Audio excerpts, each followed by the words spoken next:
This is Twit. I'm Tony waiting for Twit, and before you buy, and today I'm reviewing the Nokia Lumia 1520 Windows Phone. The 1520 is the latest phone from Nokia, and it is huge. It is 6 inches, and it's not 5.95 like the competition. It's actually 6 inches. Just to put things in perspective, it's the same size as the HTC One Max, and it's bigger than the Galaxy Note 3 in terms of footprint. So what do you get with this huge package? You get a clear black IPS LCD display that's readable in any light condition, even in direct sunlight.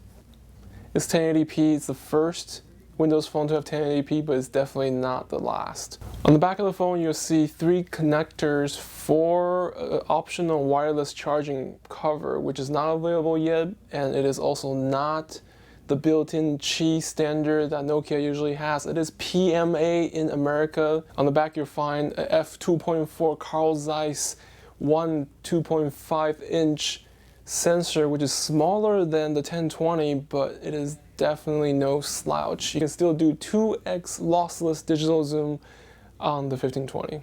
The equivalent millimeter is 26 millimeters, so it is pretty wide. With a huge 6-inch display, it's actually very, very easy to compose your photos. And with a dedicated camera button, you probably won't miss a beat trying to capture that moment. And if you have a subject in motion, you have dual LED to help you stop it. The review that I have here is red, and it's a glossy plastic red, which is gorgeous, but it just attracts a lot of dirt and lint and fingerprints. The phone's powered by Qualcomm's latest Snapdragon 800 quad-core 2.2 gig processor and 2 gigs of RAM. The phone does come with 16 gigabytes or 32 gig built-in storage, but only 16 is available in America. And you can always have micro SD expansion up to 64 gigabytes. But keep in mind that you can't store all the software on there.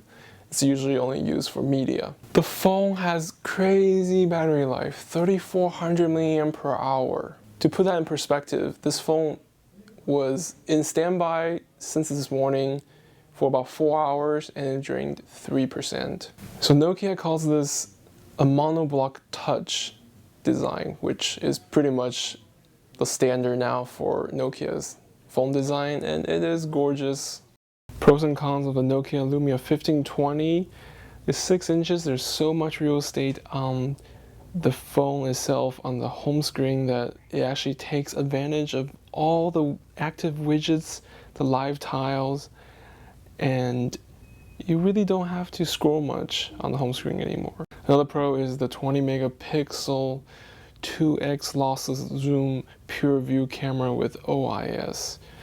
And the build quality, of course, is Nokia, so you know you're going to be getting a really solid phone. And if you look at the display around the edges, this phone is actually built like a tablet. There's actually a rubber trim piece around the display where it meets the body, just like the iPad. Con of the phone, one con I've noticed is that the glossy plastic actually picks up a lot of unwanted dirt and cat hair. So buy, try, or don't buy for Nokia Lumia 1520. It is definitely a buy. It is the highest spec Windows phone, and it is the best camera in its class, and it's awesome. I'm Tony for Twit, and before you buy, and this is the Nokia Lumia 1520.